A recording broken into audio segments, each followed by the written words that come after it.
First, let's agree, success isn't normal. It's not normal to succeed, that's why it's success. So, does normal behavior lead to success? Well, of course not. I was just an ordinary kid. I graduated 176 out of 430. I was working as a clerk at the local government agency. I heard the radio in the next room. His name was Earl Nightingale. He said, if you will spend 1 hour extra every day, you'll be a national expert. I decided that I was going to become a professional speaker by deciding to ignore everything else and focus only on that for 5 years. People say, well, that's unreasonable. Exactly. Success is not normal. You have to be willing to be a mutant in order to become successful. 5 years later, I was president of the National Speakers Association. What if you fail? Answer the question. Worry is the mental rehearsal of failure. You're rehearsing the bad outcome in advance. Ask yourself every day, how would the person I intend to be, how would that guy do this work? Maybe this will happen, and these people will think that, and I can't do this. Yeah, it's easy for you, but I'm not like that. Excuse me, are you genetically not like that? You're saying that at the DNA level you don't have that? Like you don't have the success genes? Like there is such a thing? The hardest thing about being a coach is making people believe that they can do that thing. What kind of way do you help inspire people to actually show them a mirror where they go, hey, you can live this life if you want to do it? So how could you believe you're capable of more? Well, look. This always shocks me, but only 10% of the people that regularly listen to the show are actually subscribed. So before we begin, can I please ask for a quick favor? If you enjoy the show and what we do here, the best and totally free way to support us is just by hitting that subscribe button. And my commitment to you is that I'll bring you the best possible guests and the biggest stories every single week. Thank you. Thank you so much for joining us today, Jim. I really appreciate you. It's my honor. Thank you. Yeah, thank you. So Jim, can you just explain to me and to my audience how you kind of started along this journey? How do we begin at where you kind of got the inspiration to do what you do? Sure. Well, I was born in Little Rock, Arkansas, in the central southern part of the United States. And my dad was a telephone repairman. My mom was a homemaker. And my grandfather had had a stroke in his 60s and never talked or moved again independently for the next 7 years before he passed. Yeah.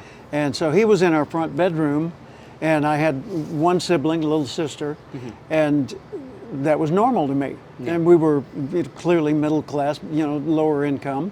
And the people I knew were like that, and I never knew anybody who had money. My parents didn't know anybody who had money.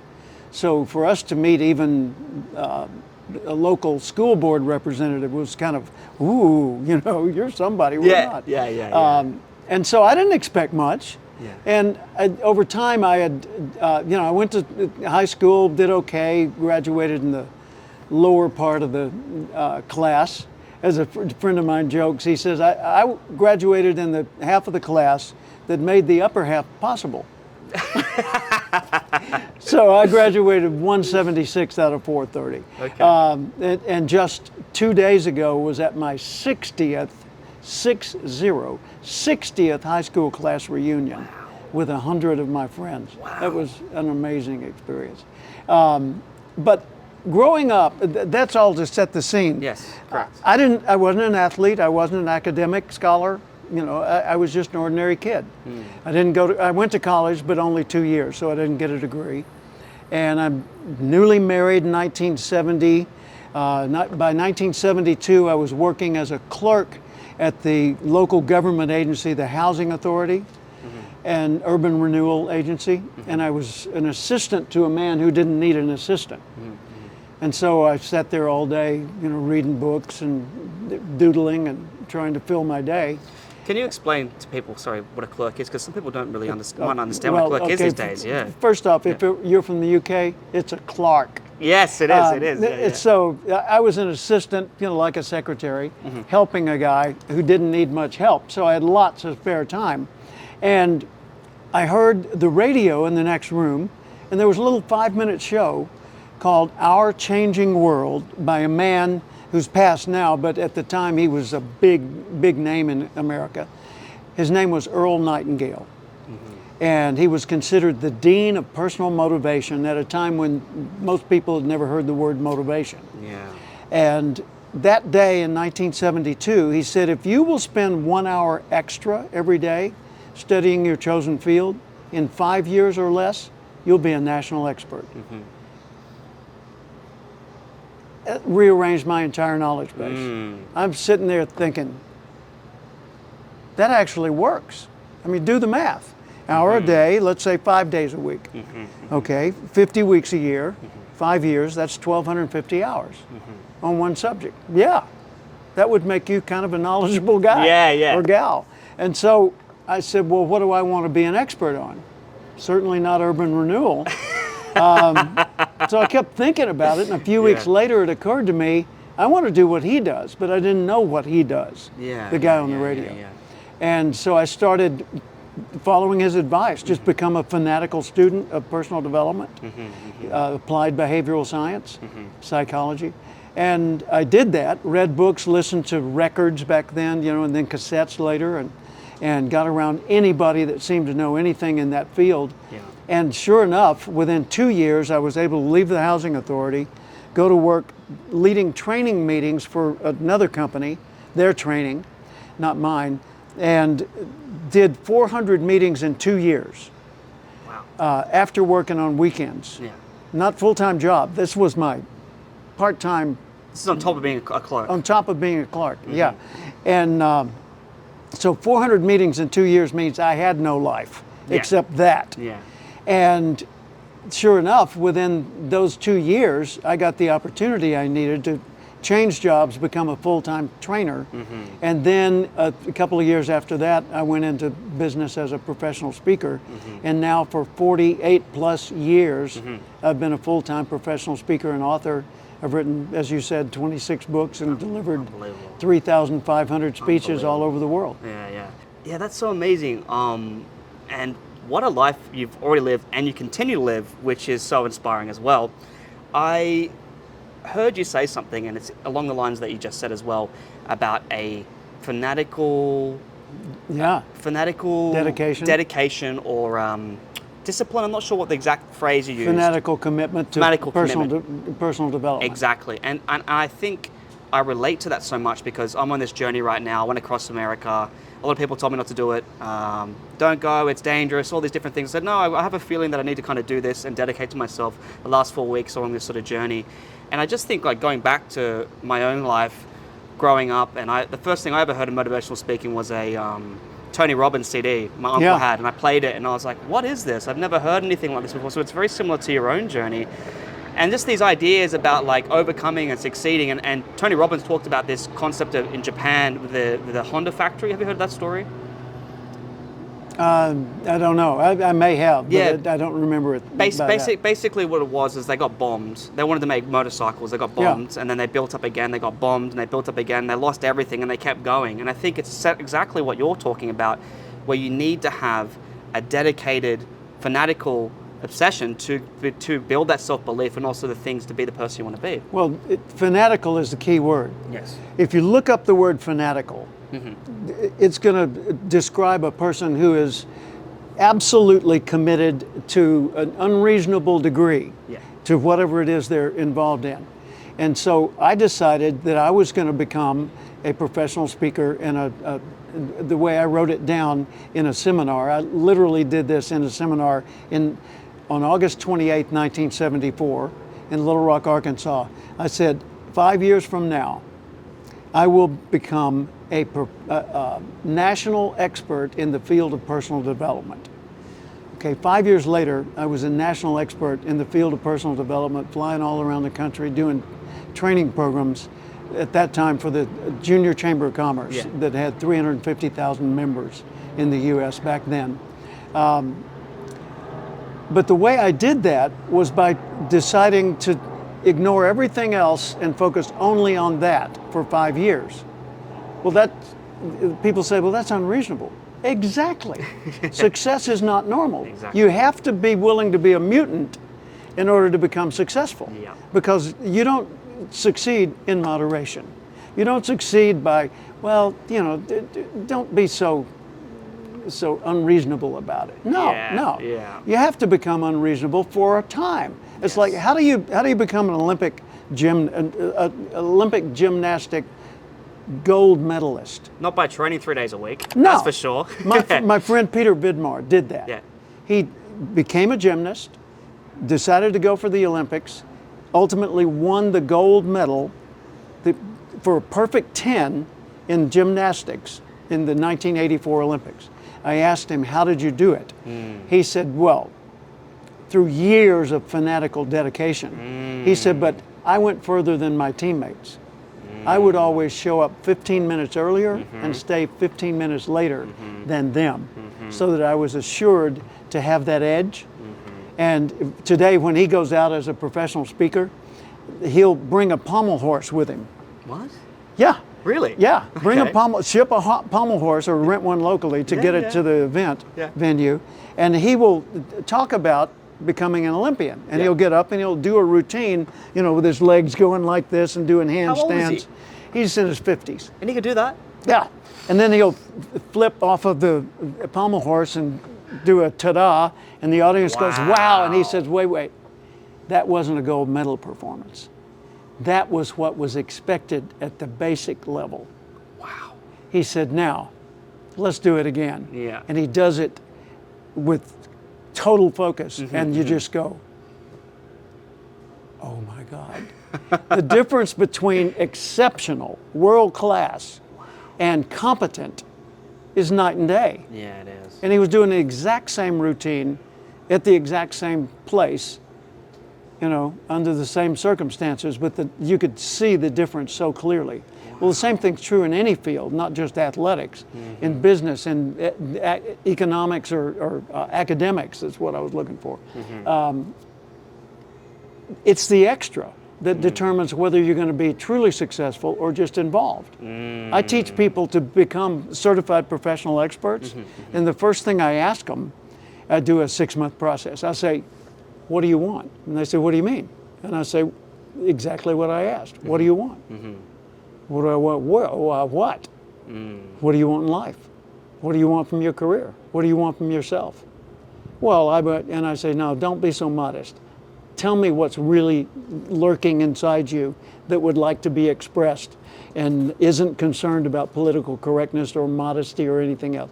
Well, I want to blah, blah, blah, blah. Well, then let's do that. Yeah. And we start taking that apart. And I say, okay, now you can get to the competent level with this much commitment. Excellent level, where you can occasionally get people to go, wow, by this much commitment. The next level is mastery, which would be expert level. Yes. And that takes more commitment. The next level is leading authority. The next level is celebrity, star, superstar. Whoa. Take an example. Tony Robbins, Anthony Robbins. His mentor, one of his mentors, was Jim Rohn, R-O-H-N. Jim Rohn and I were inducted into the Professional Speakers Hall of Fame together at the same night. The 5 people inducted back in 1985. When Tony Robbins separated from Jim Rohn and went out on his own, his goal was to become a superstar in this field. My goal, when I separated from Earl Nightingale's teaching and went out on my own, was never to become a superstar. It was to become a leading authority. So you choose your level of aspiration: competent, excellent, expert, leading authority, celebrity, star, superstar. And that tells you how much homework and dedication you've got to put into it. Yeah. When it comes to playing guitar and singing, which I do professionally on the side, I'm content with being competent, so I get a seat at the big kids table. And excellent on a couple of songs, but only on a couple. That's okay with me, because I'm not trying to build my life around that. But in the field of professional speaking and training, in the field of human development, leading authority was my goal all along. So I didn't want what Tony Robbins wanted. He didn't want to stop at what I wanted. And he got what he wanted, and I got what I wanted. But I have a more balanced life and have had less intensity required from me than him. So pick what suits you. That's so interesting, because I have some friends back in Australia that are entrepreneurs, like just owning a business in plumbing, for example, right? And this guy, he works, 70, 80 hours a week. He's got 2 kids. His whole life is dedicated to getting ahead, because he knows he wants to do that. And at first, when I started doing entrepreneurship, I was like, that's too much. That's too far. But now I'm so involved that I just work non-stop constantly every day because I want to get somewhere, right? But Does you don't it feel realize like that. work? No. That, It feels see, like- that's feels the, like- that's feels like the just- whole point. It gang. feels like, yeah, exactly. It's what you want to No, do. exactly. You know? Why should I get up? Because I Ex- get to do what I want to do. Exactly. Yeah, I had friends back in the day when I Yeah. first started on this path Yeah. who said, Cathcart, that's a bit much. And so when they would plan a social event, Yeah. someone would say, let's invite Jim. Let's don't. Because Jim just wants to talk about motivation and personal achievement and all these things. yeah. And we just want to have a good time, drink beer and watch a game. Yeah. Okay, fine. And I can do that too. Yeah. But my main love is the field I've chosen. And I want to do this for the rest of my life. You remember that 1984 goal setting experience? Yes. Part of that exercise was, when will you retire? I wrote, and this is literally the truth. I can prove it. I still have the document. I wrote never. Now, Really? today, as we sit here, I'm 78 years old. Wow. I didn't know you're 78. I thought you were younger than that. No, I was born in 1946. I have no intention of ever retiring. Now, my mind or my body may retire me without my permission, but I have no intention of ever stopping what I'm doing because I love what I'm doing. Yeah. I'm like, I've written 26 books. Okay, is that enough? Well, no. Yeah, I'm working on some more. Yeah, Because yeah. there are more things I want to explore and things I want to express and share with other people. That's so inspiring. I never really thought about that. I just think at my age, I'm like, oh, I'll just keep working forever. But then you don't really consider mortality or anything else like that as a Yeah. concept, really. But yeah, Jim, that's amazing for you to be so motivated and still continue to do this. That's why, like, when I asked you to do the podcast, like, yep, let's do it. I'm like, okay, wow, Jim still wants to keep continuing to do this. Now, this age, I'm sure you've had so many accomplishments, so many different things going on for you, and you still want to continue to do this. It's very inspiring. 2 or 3 times a week, 2 or 3 times literally. a week. And I love it. Well, I was just going to say, like, the election, for example, right? Podcasts are the reason why I think Donald Trump won the election, because he chose the medium that's been spoken now. And by yourself coming onto this medium to do podcasting, because the younger generation, they're all about short form clips. They watch, they're scrolling TikTok all day. That's currently where they're tuned in. So they get to learn all these different things. And I work with people 20 to 30 years old. They're generally men who have issues around speaking confidence, right? And I find that they're focused on coaching, and they see a value in coaching, whereas the older generation doesn't really, they're less receptive to coaching and taking this Yeah. kind of mindset on, right? Can you just tell me about yourself? Like, what's something that you've kind of had to explain to people so they understand the value of having a coach and how that can benefit their life so much more, right? Let's try this. Yeah. First, let's agree, success isn't normal. It's not. It's not normal to succeed. That's why it's success. It's more than, it's better than, it's whatever. But success isn't normal. So, does normal behavior lead to success? Well, of course not. Now, let's take some examples of people who are not normal in a positive way. All right? Simone Biles, world champion, greatest of all time gymnast. Tom Brady, U.S. football, Can't believe it greatest kept of all going. time. Can't believe it kept going. Yeah. Yeah. Wayne Gretzky, Oh, amazing. the greatest of all time in hockey. Okay, who, by the way, was my neighbor in California a few years ago. I saw him 2 or 3 times a week. Really? Yeah, I know Wayne Gretzky. I don't know him well, but I Yeah, know him, and yeah. he knows me back. Yeah. So I've had the privilege now in my career of being around a lot of world's greatest this and that. How many of them had a coach? All of them. All, no exceptions. All of them. 100% of the world's greatest achievers had coaches. Well, that's athletics. Take it out of the field of athletics. Did Anthony Robbins have coaches? Oh, absolutely. Still has coaches. Absolutely. Right? Name another subject, Everyone who's committed to a high level of achievement seeks out the people that are good at the things they haven't mastered yet and gets coaching.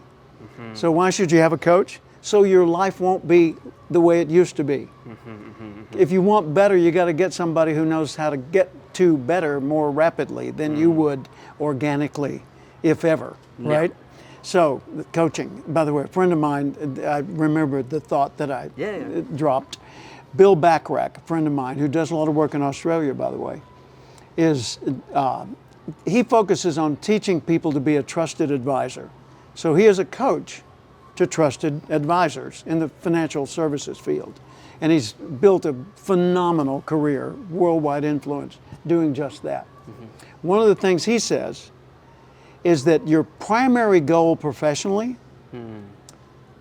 ought to be able to make work optional. So get to a point in your life where everything is handled so well, the finances and everything else, that you can choose to work or not work anytime you want to. That's exactly what I'm trying to Making do myself. Yeah, work optional. Yeah. That's a great way of looking at it. I think a lot of people look at entrepreneurs or going down a path where you have to sacrifice all these things for the longer game, kind of like the acorn theory, right? Like you're planting a seed for later to grow, you know? You're sacrificing something now for later. But I think a lot of people are turned off from that idea, or they struggle with the concept of self-belief. They don't believe they can do those things. And it's one of the things probably the hardest thing about being a coach is making people believe that they can do that thing. Yeah. What method or what kind of way do you help inspire people to actually show them a mirror where they go, hey, you can live this life if you want to do it?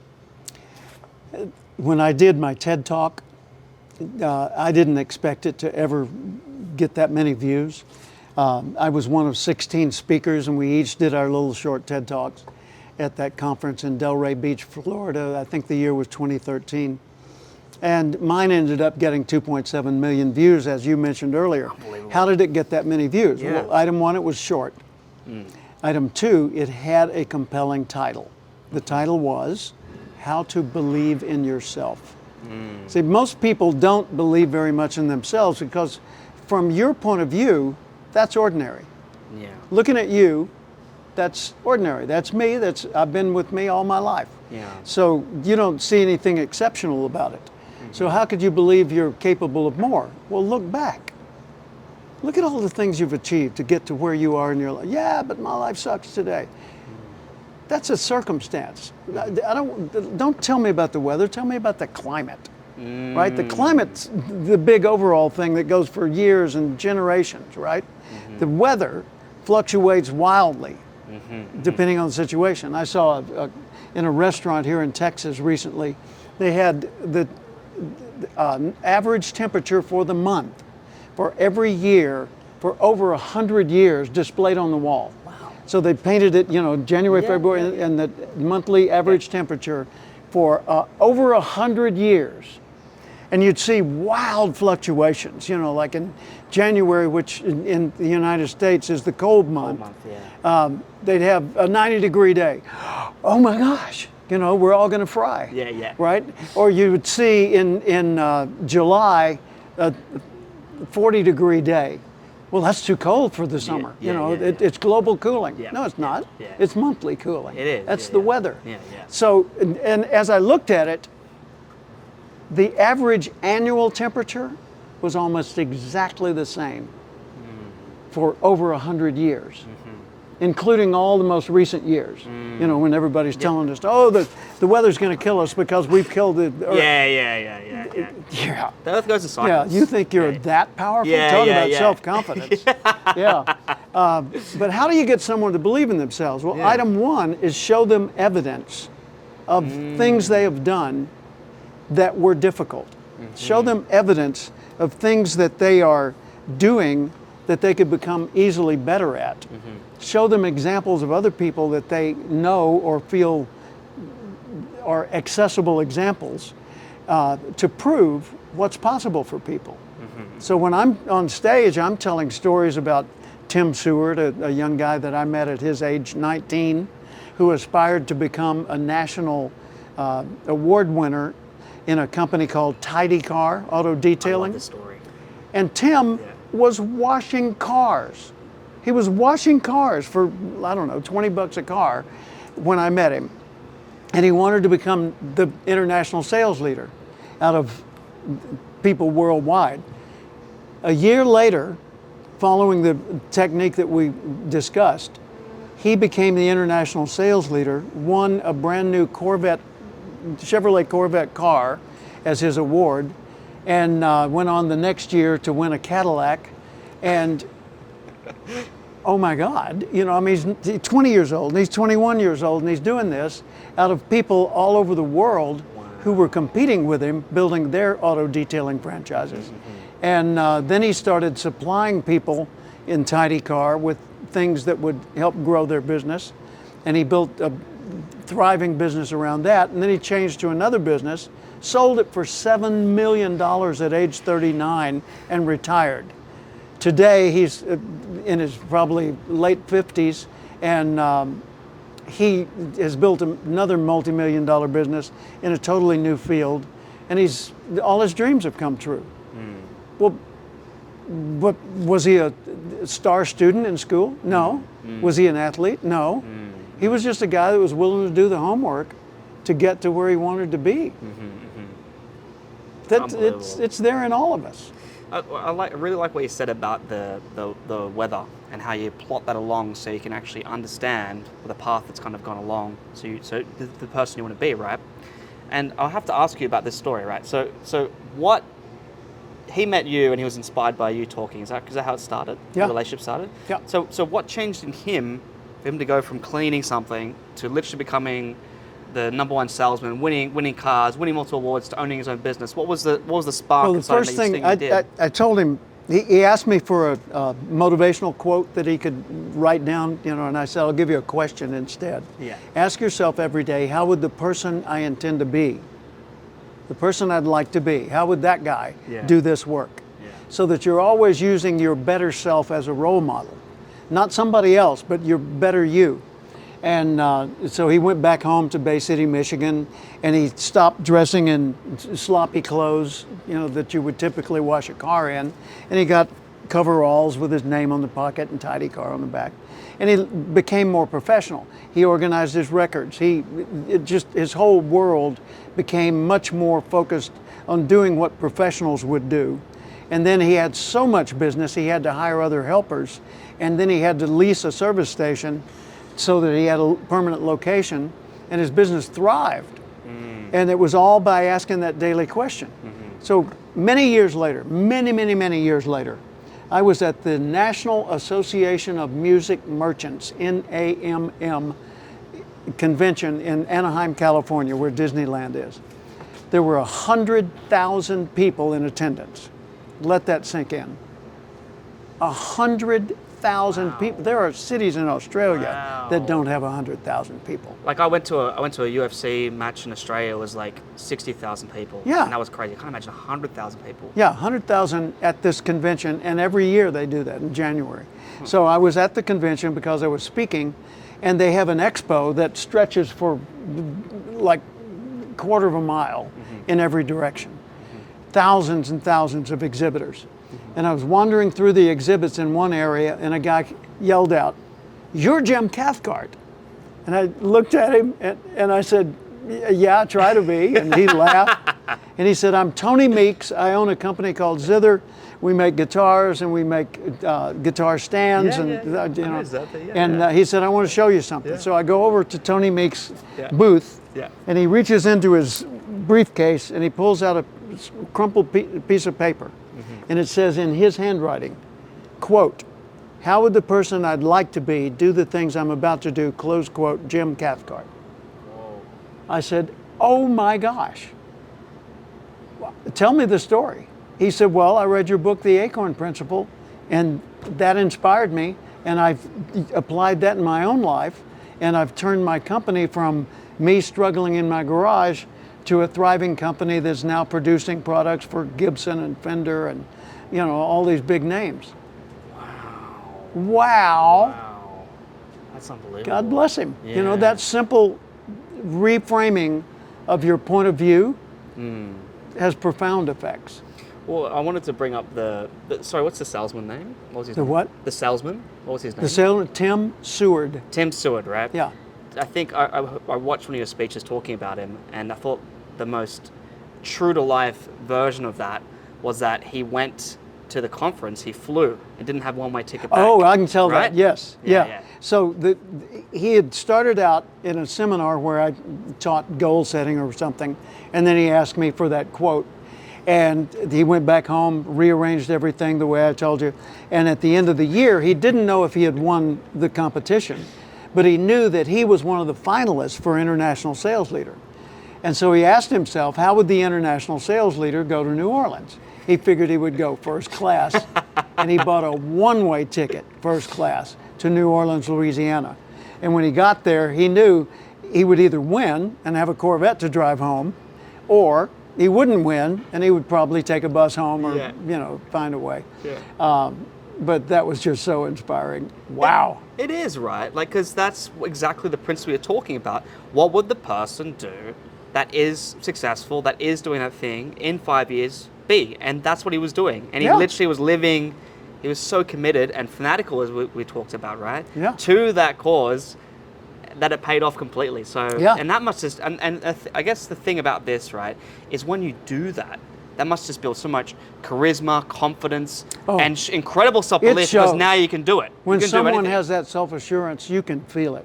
Yeah. You can, like years ago, I had the privilege of going to Washington, D.C. for a conference, and I was, as a past president of the National Speakers Association, one of a small group of about 20 that toured the White House. Wow, what was that like? And it was wonderful. And Bill Clinton was present. Wow. And Bill Clinton came out and spent a few minutes with us in the foyer, just talking. Wow. And so we're standing, and he's from Little Rock, Arkansas. Yeah. He's my age, same age as me, born in 1946. And we know a lot of the same people.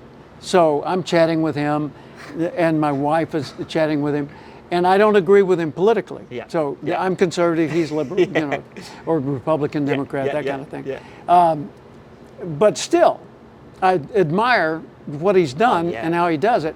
And I commented to friends afterwards, his charisma was almost irresistible. The guy's, the way he carries himself, his self-confidence, his belief in himself, and his focus on doing whatever it is he's there to do is so strong that you're kind of swept along anyway, even if you disagree with him. And that's possible for all of us. When I committed to becoming an expert in the field of personal development, I had friends that thought I was just too much. I also had family members that thought I was too much. And my wife, who had grown up with a father who worked in a factory and everything was the same every day, expected very little from me career-wise. And she would say, well, Jim, why can't you just be content? I'm sorry, you didn't marry content, And here we are 54 years into our marriage, still in love. Still, her tendency is to go for less, to be defensive and protective, whereas mine is go for the gusto and be adventurous and face the challenges boldly. Yeah, that's essentially. But I didn't grow up that way. Yeah. Well, neither did I. I relate a lot to your story because it's currently like the relationship I'm with my current girlfriend, because we're on this trip and she's like, you can't do this, you can't do that. I'm like, no, we got to do this, we got to do that, we're going to keep pushing, and we have to have this kind of balance. And they say, what if you fail? Answer the question. So what? People say, what if you fail? What if you can't? What if the weather's bad? What if you get stuck in traffic? What if? Yes. Say, okay, I'm fine with your asking the what ifs. Yeah. Answer the question. Answer the question. What if you get stuck in traffic? Then I'll call ahead and tell them I'm stuck in traffic and we'll adjust. Work it out, What if it rains and you have to take the event indoors? I don't know, Anyone? Yeah. Bueller? Take it indoors, right? What if you fail? Well, do you mean what if I become a permanent failure and live in misery and poverty for the rest of my life? No. What if you lose all your money in this deal? Then I'll start over. Next question. That's amazing. What if it's harder? What if it takes longer? Yeah. What if it costs more?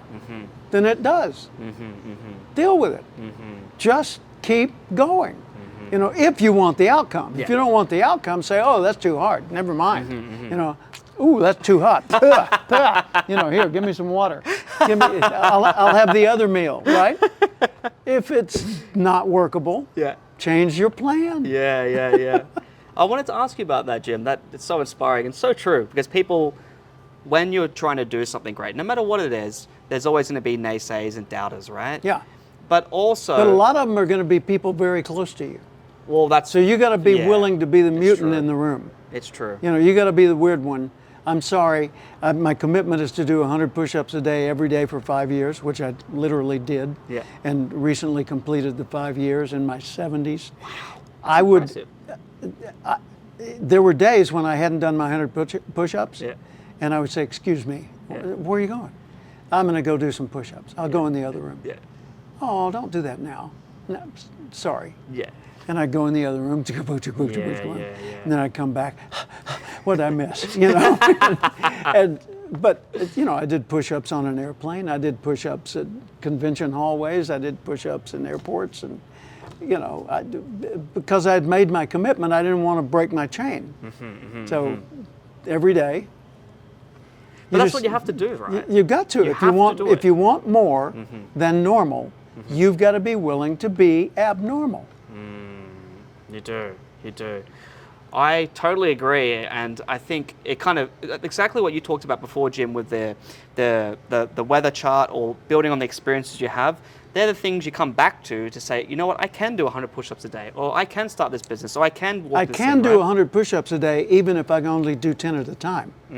If I do 10 now and wait an hour, I can do 10. Yeah, yeah. And if I absolutely. wait 2 more hours, I can do another 10. You know, and then before the day's over, I can have accumulated 100. Yeah. Right? Or you say, well, I can't even do one. I had a friend that did that. They said, I can't even do one push-up. Really? And I said, no kidding, man, that's awful. I said, can you lay down on the ground on your face? Well, duh, yeah, of course. Well, do it.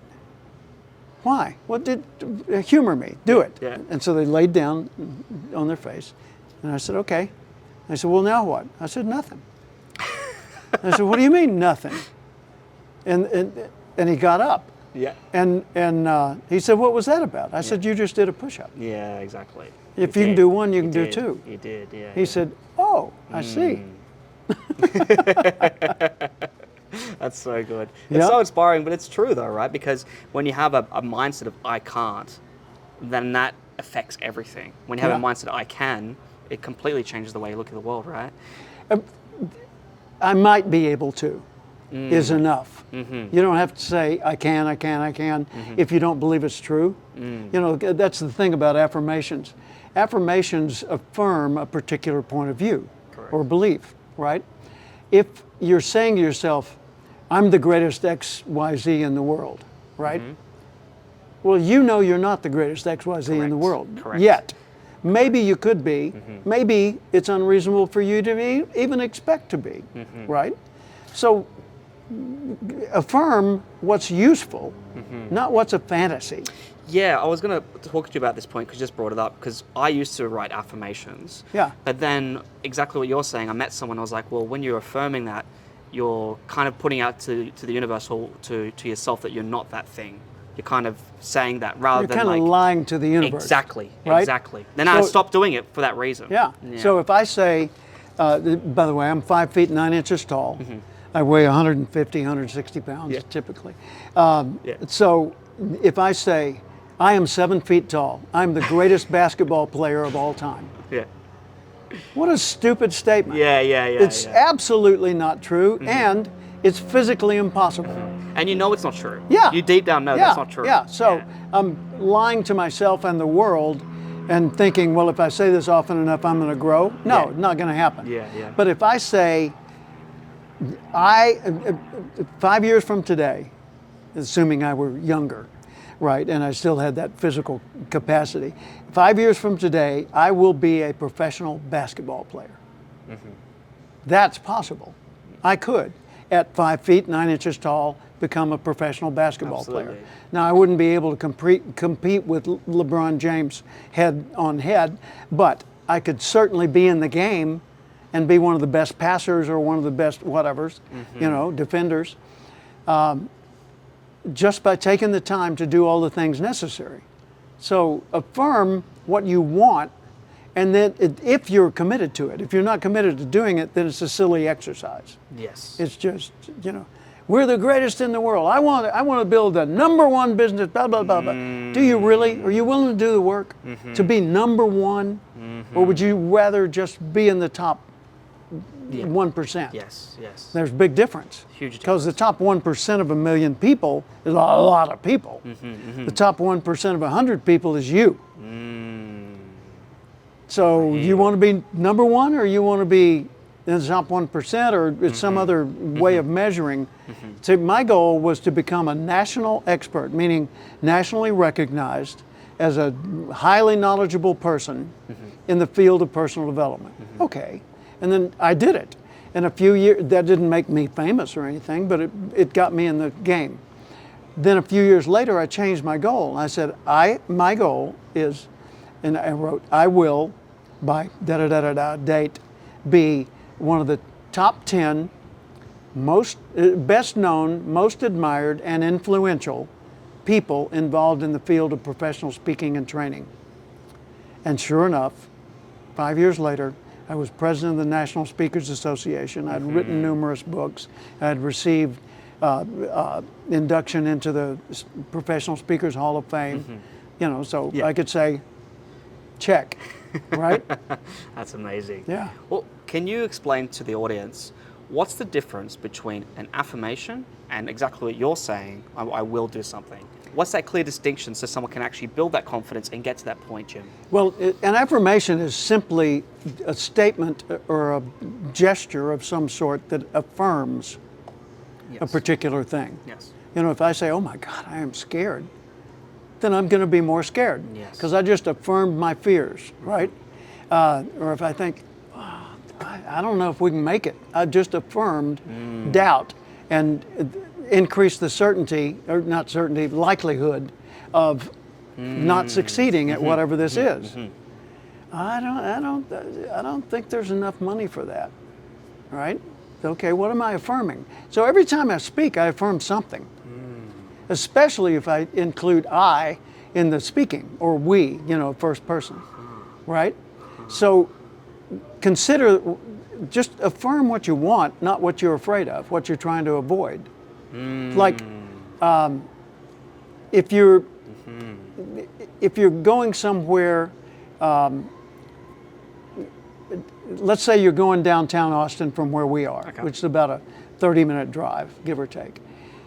Well, Austin at times of the day has a lot of traffic, okay? You say, well, we need to be there by X o'clock. Yeah. I hope we can make it. Now that kind of an expression is, you know, I hope we don't get stuck in traffic. I hope we don't have a delay. I hope. Well, that kind of hoping is actually an expression of fear and doubt. Yes, it is. If you look up hope in its original meaning, it means to anticipate positively.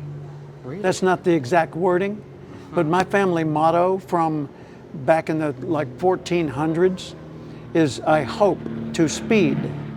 Now speed back then didn't mean what it meant with automobiles, because everybody traveled by horse or by foot. Yeah. So to speed meant to prosper, to succeed. Oh, right. So the family motto is I expect to prosper. Modern day translation, I expect to succeed. So I created a new family crest with my little acorn, you know, the person emerging from an acorn of their potential on the crest, and I put the new motto, which is the same as the old motto, but in modern language, I will succeed. I expect to succeed. So hope for or hope against? I hope we get there on time. Okay, that probably expresses fear. I hope traffic will open up every time we get to a choke point, and that we will get there ahead of time. Well, yeah, but what if? Okay, we'll play your game. See, what's really going on psychologically what is? in the real world is when you present to your mind a goal. I'm going to have a hamburger for lunch. Your mind starts problem solving. He wants a hamburger for lunch. What are we going to do, guys? Well, what if there's not any hamburger meat? Good point. Let's check and see where there's some hamburger meat, right? Well, what if there's not any hamburger buns? What if we can't afford it? What if, and so your mind's problem solving. Well, I'm just saying, if you say, what if, answer your stinking question. Answer the question. Because the answer is usually something simple like, well, then we'll just do this. Or right, do that. yeah. There's always an answer. Yeah. Yeah. So it's true. Totally different. So anytime you're fearing something, doubting something, worried about something, worry is the mental rehearsal of failure. Yes. You're rehearsing the bad outcome in advance. Anything you rehearse, you get better at. Correct. It's like guitar. Anything you rehearse, you increase the likelihood of. So if you worry, oh man, I'm worried about such and such. Well, okay, express the worry, but then resolve the worry by coming up with an alternate plan. That's awesome. It's so true. Like, I think it's maybe because we're people from caves and we're scanning the environment. We have these threats all the time. Yeah. We've evolved in this period just to look for uncertainty, fear, doubts, scarcity, all these things where we have to kind of hoard and survive. And now we live in a world where you don't need to do those things, but it's so imprinted on us, and we don't get taught these things in school. We don't get taught that you can be these things. We get taught to recite things over and over again for whatever purpose. I don't really understand. Yeah. Exactly, indoctrination, right? So we don't learn these things, and I don't know why we can't have something or some sort of principles, because can you imagine if we actually taught kids from a young age that they can do these things and how it would change the world in so many great ways? Yeah. If they could actually believe and actually know that, instead of going, oh, I want to do this, but maybe this will happen, and oh, these people will think that, and oh, I can't do this. Or I'm not the kind of person who, it's easy for you, but I'm not like that. Excuse me, are you genetically not like that? Is that, you're saying that at the DNA level you don't have that? Like you don't have the success genes? Like there is such a thing, right? Yeah. Most of the phenomenally successful people didn't start with advantages. They started with disadvantages. So we need life, growth, strength, everything needs resistance. We need challenges. Like a weight. Yeah. You can't make your muscles stronger by just showing up. You got to lift something that's difficult to lift. If it's not difficult, that's not enough weight. So you increase the repetitions to make it more difficult, or increase the weight to make it more difficult, right? Yeah. But I look for problems. Give me a challenge. Like when Paula and I moved from La Jolla, San Diego, California, after 20 years to Thousand Oaks, California, to be nearer our grandkids, we moved so that we could get beyond Los Angeles being in between us and our grandkids. And we got to the new community and we joined a local club, a country club. And I said, let's go to an event at the club tonight. And she said, well, we don't know anybody there. I said, exactly. In other words, I was invigorated by the fact that I didn't know anybody. I was going there not to stand around and have them force me to meet them, but to go up and engage them and say, that's an interesting shirt. Where'd you get that? Or hey, excuse me, we just moved to the community and we don't know the best Italian restaurant. Do you have any recommendations? Yeah, as a matter of fact, Tuscany, right? So I didn't go there looking to have someone bring something to me. I wanted to go engage the challenges. And as it turned out, within a matter of months, we knew hundreds of people. And I would be at a local coffee shop and I'd spend half the morning saying, hey, good morning. Hey, Bill, hey, how's that new car? Really? Hey, your daughter did a great job on that performance the other day. So I'm engaged. But it was because I chose to be. The people that don't succeed are the people that are waiting for the world to force them to do it. But that's what people believe naturally, though. They have this natural belief that life will happen to them rather than life will happen for them, you know what I mean? Well, they've been conditioned to believe that, Yeah, I don't know that if we were left alone without traditional societal traiing, that we would turn out that way. We might be quite different hunters and gatherers. 100% we would be, you're right. Yeah. I wanted to ask you about this, right? So sometimes people, they feel like they want to be, I don't know, like LeBron James, for example, right? And I met a lot of entrepreneurs like this where usually most entrepreneurs are very anti-authority, and I think there's something to that, maybe because you want to build your own pathway in life. Yeah. But also, like, they usually have an aspiration to be really great at something, maybe a soccer player or a basketball player or, maybe a singer. But then that doesn't work out for them. And and whether it's God or fate or whatever direction makes them course correct. When you're speaking to people and all the people you've coached, you've had this amazing life and you've coached so many people, inspired so many people around the world. What advice do you have for people when feel like they've gone in one direction, they've maxed it out to the nth degree, and they've gone, this just isn't working? And I know we've talked about pushing on, and succeeding is fanatical dedication regardless of what it is, right? But what about when it's like, I think I need to course correct here into what I really need to be doing? Like, I'm really curious about this. Notice where you are. If you've done something and really made a commitment to it and made a lot of advancement, and then all of a sudden there's a roadblock, like you've been a runner and you're one of the best runners in your whole category, and you lose a leg. Was your life over? No, your running career is over. Yeah. Guaranteed, okay, as a runner. But what about being one of the people involved in the running community in different ways? What about publishing a running magazine? What about organizing runners' events? What about being an official? What about being a coach? What about, there's so many other options open to you. Yeah. But people say, okay, I tried that and I failed. That's your new starting point. Look at how much you know now that you didn't know at your original starting point. Man, you're amazing. You're starting with a truckload of resources.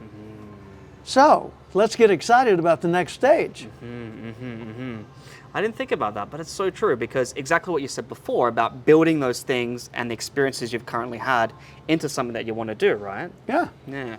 That's amazing. Well, I mean, look at Tom Brady. We mentioned him a while ago. Greatest of all time in being a quarterback for a professional football team in the United States. A freak. Okay, the guy's remarkable. Freak. He even went on Dancing with the Stars. Yeah. So whatever he approaches, he does it with the same dedication and does pretty darn well at it.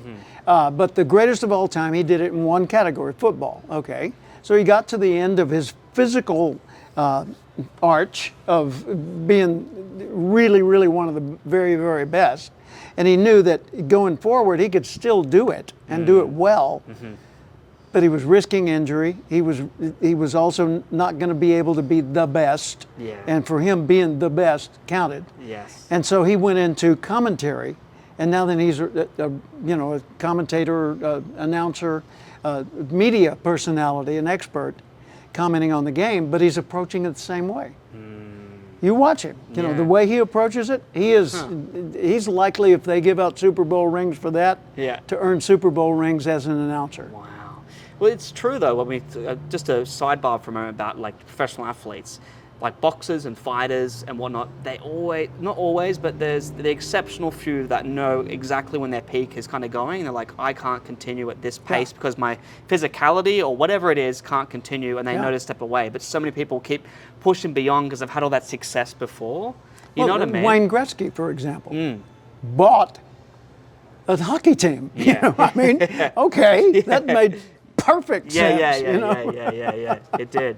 It totally did. Among other things, he does lots of things, but he's still the guy that was on the ice. I saw him in golf tournaments and other things, and he's still that guy. That's amazing. Yeah, That's just amazing. Remarkable. So Jim, I wanted to ask you about your career, right? So you started off here in America, and you've built yourself up from a clerk all the way to this professional speaker to winning all these awards, doing all these amazing things around the world, right?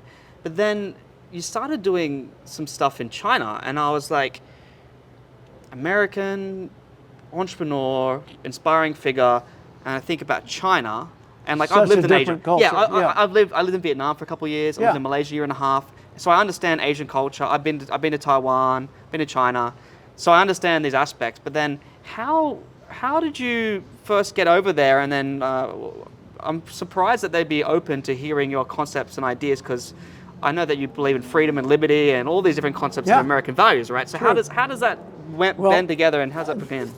Dr. David Chu out of Shanghai, born in Taiwan, he has an agency and he manages Mark Victor Hansen, co-author with Jack Canfield of the Chicken Soup series, Brian Tracy, Tom Hopkins, sales trainer, Jay Abraham, a marketing guru, Bob Proctor, who's recently passed, Joe Girard, who was a sales expert, who also passed. Anyway, he had 10 people. John Gray wrote the book series, Men Are From Mars, Women. Yeah, Venus. I love that book. Yeah, and so David had only 10 people he represented. Yeah. David Goh out of Malaysia or Singapore, and so one of his speakers, one of his experts died, and he said, I want to bring you, Jim, to China to be one of my 10. And I said, well, man, I'm not worthy. I'm not in that league. He said, oh, yes, you are. I said, no, I'm really not. I mean, these are big guys. He said, have you been president of NSA, national speaker? Yeah. Have you been inducted in the speaker? Yes. Have you received in London the induction into the Hall of Fame marketing hall of? Yes. Okay. Have you? I said, I get your point. Okay. So he said, he brings me to China, and he brings me over there as another old white guy in a suit. Sorry to interrupt. Is this your first time in China? Yeah. Yeah. Okay. Yeah. 2015. 2015. Okay. And he said, I want you to speak on leadership and motivation. Okay, so I put together a talk on leadership and motivation and public speaking, how to do that better. And I went from city to city. And at the end of it, I had been speaking to thousands of people at a time. Each audience was 1,000 to 3,000 people. And it was for 6 hours a day. Yeah. Through an interpreter, Kitty Chun, a good friend of mine now. And so I was doing this day after day. And I thought, AI could do this, you know? I'm just being another white guy in a suit. Yeah. So I started really taking an interest in the Chinese culture. Yeah. And talking with Kitty for hours on end, and with my agent, David, and really trying to learn the Chinese culture and learn Mandarin and you know, just learn as much as I could. Yeah. And so we went around to these like 5 different cities. And then the next time I came back for a multi-city tour, and I was becoming very knowledgeable about China, and I started adapting my message. And I was talking more percentage-wise about how to live a meaningful and satisfying life. Now, consider, I'm talking to people who live in a communist culture. So I had to start it this way. You must respect your country, your government. That's very clever. You must respect your employer. Yes. You must respect your ancestry, your family, the legacy you've been given. You must respect your gift. My gift. Yes, within you lives the capability of making the world better in many, many, many varied ways. If you don't do it, all the rest of us are cheated out of that. We don't get your contribution because you didn't live your life well. Well, I've just got a job and I can only do so. Exactly. And if you're not cultivating your gifts in your spare time, if you're not looking for opportunities to be helpful and to add value everywhere you go, then you're you're denying the rest of the world out of what you could have contributed. If you want a life of satisfaction and meaning, you have to be the one who brings it. And so I increased the percentage of my message that was about that until it was most of my message. And the audiences were moved deeply. There was one guy in Kunming who was part of my security detail, because in events like that, you have to protect the speaker because everybody wants selfies. You know, we take photo, we take photo. Yeah. And they want to take home a part of you. Yeah. I'll take an arm, you can have his shirt, you know. And so it could be dangerous. Yeah, it can be. And by the way, I was different from all their other speakers in that I didn't march in like the big, important muckety-muck.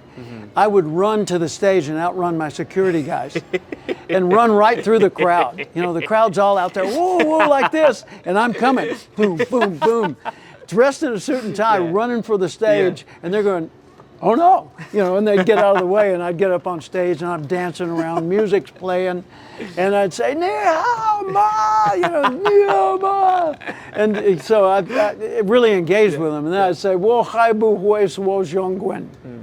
What? Wo hai bu hui suo zhong guan. I don't yet speak Chinese. And I'd say, but wo hen shi wan zhong guo, which means I really love China. And yay! Then I'd go on in English, pausing for the translation. That's great. But this security guard in Kunming, he was like that. I mean, immovable. I called him the Rock, right? So Kitty, my translator, says to me, Jim, see that security guard over there? I said, the Rock? She said, oh, yeah. He told me something. He said he's never heard ideas like these in his whole life. And he's deeply moved. I said, wow, how nice.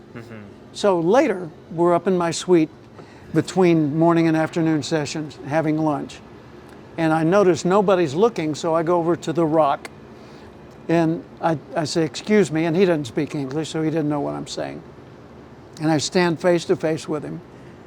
And I acknowledge that we're alone so that he feels safe. And I said, thank you. And he looks at me, and he understands the gesture.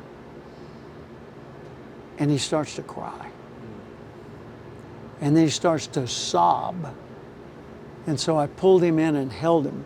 And he starts bawling like a little baby. And I held him until that subsided. And then I moved him back to arm's length. And I did this, and he did this. And we parted ways. Wow. So I didn't, the day goes on. I go downstairs, give my speech. We adjourn at the end of the day. And Kitty says, what did you do to the Rock? I said, I didn't hurt him, I promise. She said, no, seriously, what'd you do? And I told her. Yeah. And she said, Jim, he would die for you. I said, oh my God, what a responsibility. She said, no, what an honor is what you mean. I said, no, I mean, yes, it's an honor, but, of course. But more than that, think of the responsibility I have to make sure I'm giving good guidance. Yes. That I'm not saying a bunch of ideas because they're fun being ideas. narcissistic or your own, your own selfish belief. You're actually. I really have to be careful because I can get these people in trouble. That's a responsibility. It's like when I told them, you must respect your government. Oh, yeah. Right? Because if I didn't say that, then they could end up taking my ideas and end up in prison. It could be, very. For that matter, so could I as the speaker. Because there were always government people in the audience, always. Nobody's not monitored. No. So I ended up doing 20 lecture tours of China. The latest one was January 2024, in 25 major cities to probably 100,000 people live in person. Wow. It was amazing, and I intend to go back. I've got 4 books in Mandarin, or not in Mandarin, in Chinese, and I know the language a little bit better, and I know the culture a lot better. Well, I wanted to bring this up. I'm sorry, let me interrupt. Yeah. One little ending comment. Kitty said to me, Jim, of all our speakers, you are the most Chinese. I said, what do you mean? And she was talking about how I respect and honor their culture. Isn't that funny? Like, could you imagine when you were in your 20s living in Arkansas as a clerk that you'd be in China talking to all these people, changing their lives a bit better? I never thought I'd leave the continental U.S. Seriously, really didn't. Yeah. Wow. That's amazing. Yeah. Well, one thing I wanted to say about this perspective in China, right? And this isn't a criticism of China or anything like that. It's just that when you don't have communism or the state of a political ideology, when you don't have an absence of religion, and that becomes the religion, it's hard to find meaning. And I will just relate this now to the current generation I'm in, right? Exactly. Meaning. Yes. Everybody needs, like in Viktor Frankl's book, Man's Search for Meaning. That was what allowed people to survive the concentration camps, the death camps in Germany, and come back with their sanity instead of being babbling idiots. Exactly. Yeah, man's search for meaning. We all need for our life to make sense and to have some sense of satisfaction that we're doing a good thing. Well, it's amazing that you were doing that, because now this current generation I'm in, like I'm a millennial and then younger than me, the younger generation's changing, but my generation, we replaced religion, and religion's kind of seen as this bad thing in my country, unfortunately, which is just at odds with my own personal perspective. Yeah. But because we replace this religion with these political ideologies, and then they just end up not having a meaning in the world, and it's a shame. But it's so amazing that what you're doing in China, you did it the right way, explaining that, guys, number one, the government and the country respect those above all, 100%. Here's how we create meaning in the world. It's amazing that you're able to instill these ideas in a respectful way, and it's so crucial because we're living in a world where there's a loss of meaning. And one of the things that I've found along my trip over the last 4 weeks is I've run into so many Gen Z people that are becoming more religious, are finding different meaning in the world. So it's interesting and seeing a shift now. That's a very good observation. See, everyone has a religion. Yes. Everyone. People say, I don't have a religion, I believe in science. That's a religion right there. That's a religion. Yeah, but science doesn't require faith. Yes, it does. Oh, it definitely does. Absolutely does. You know, like Obama said, the science is settled, talking about the climate. And his climate czar at the time wrote a book after he left called Unsettled, in which he said, look, science is always exploring and always challenging and always skeptical. That's why science discovers things. But there's plenty of unknowns in science. Like, they say, well, how did the world start? Big Bang. Where? What do you mean? Everything that occurred had to occur somewhere, right? Where did the Big Bang occur, and what was there before the Big Bang happened? You know, so they got to make some leap of faith about what was that. And by the way, what caused the Big Bang? Well, it was just a spontaneous reaction. Really? You don't think there was a cause? See, every effect has a cause of some sort. And every cause has a causer, a causative, a causator, you know, whatever. I don't know about the wording, but so there's a God of some type. You know, it may not be a big old man with a long beard up in the clouds, you know, running churches, but there's a God of some sort, even in science. Correct. So anything you believe, if you believe in, for example, politics, then you're believing in a group of people. People are fallible. People make mistakes. All of them, not just the good ones. I mean, not just the bad ones. 100% of humanity makes mistakes. So that's who you're believing in? Well, they've got a great philosophy. Yeah. So you're believing in a philosophical concept put forward by humans, imperfect beings. The difference between that and church religion is that church religion believes in a creator. Now, some religions believe in an angry creator that wants people to kill each other. Right? Yes. And it is judgmental and it's going to punish you. Yes. And other people believe in a loving creator that wants to spread love and wants to create more life and wants life to thrive. Okay, fine. Everybody's got a religion. It's important not that you adopt a particular one, but that you know which one you have. Know what you believe. Explore what you believe. Test it to see if it'll stand up to criticism. Right? And then live what you believe. Have integrity. Well, you're exactly right, Jim, because do you know South Park, the show? The show South Park? South Park. It was like a comedy show. Oh, yeah. I thought you were talking about a church. No. I know South Park. South Park has this episode where they're in the future and they've eliminated religion because it's this evil thing, right? Yeah. And then everyone's an atheist. Yeah. But then what happens is everyone has a different, like I'm an atheist that believes in blue shirts. No, I'm an atheist that believes in red shirts. Yeah. And they start fighting and have all these different dogmatic ideas and meanings about the world. And it's like, hang on a second, this is exactly what's happening here, but you've just eliminated something, but you've created something else. Yep. And I think it's so interesting that the people in China, and this is nothing against them or anything like that, it's just that they are trying to find a meaning, and by you helping them and explaining, like, look, this is one way you can kind of live your life, it really resonated with them because they can actually find this inspiration about, oh, I never thought about me being this person that has a duty or has a gift that I can kind of, use to help the world in some way. So Yeah, I think told that's them you have an amazing. opportunity and a responsibility. I'd show them an acorn and I'd say, this is the symbol of potential. An acorn has 3 parts: stem, cap, seed. That's past, present, future. The stem connects it to the tree, which connects it to the past, to all the oaks and acorns that ever existed throughout time. The cap holds on to the seed till it's ready to grow on its own. So the cap represents your coaches, your teachers, your parents, your mentors, your role models, your heroes. And the seed contains the potential that lives in you at this moment and always will. And it also contains the potential that is passed from you into every life you touch throughout the rest of time. So you are part of a chain, the chain of life, right? You are part of a chain and you have an opportunity to express that potential, and you have a responsibility to carry that legacy forward with honor and integrity.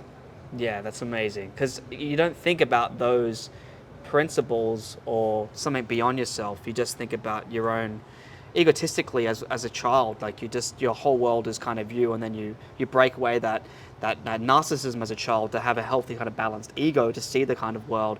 Yeah. But you don't realize that like your potential and your ancestry kind of comes from something as well, and that's what you're trying to plant and grow into something else. Yeah, right? and even if you came from, in more recent years, not way back in time, but in recent years, if you came from people that lived really troubled lives, like people that were, well, whatever, troubled lives. Yes.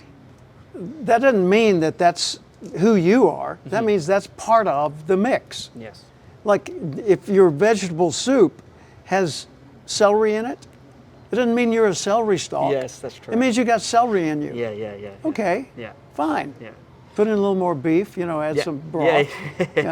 Okay, that'll do. Yeah.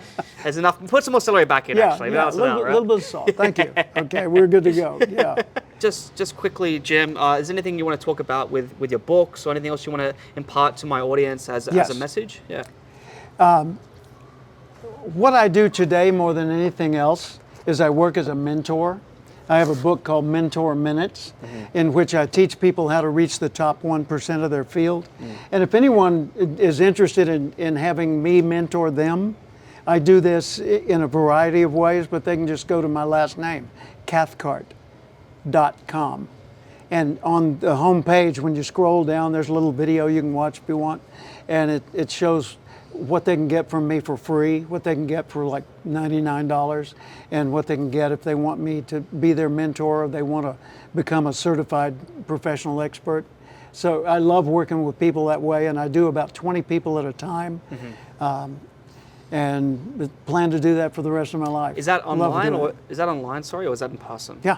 It's online. It's online. Okay. Just go to Cathcart.com. Okay. Well, great. Thank you so much for your time today, Jim. I really appreciate you. And You bet. My audience will just absolutely love this conversation. I had an absolute pleasure talking to you. Me I've learned too. so many things. Thank you so much. Thank Jim. you. Appreciate you. We're connected now. Thank you. Keep the connection alive. Absolutely. Absolutely. This always shocks me, but only 10% of the people that regularly listen to the show are actually subscribed. Can I please ask for a quick favor? If you enjoy the show and what we do here, the best and totally free way to support us is just by hitting that subscribe button. And my commitment to you is that I'll bring you the best possible guests and the biggest stories every single week. Thank you.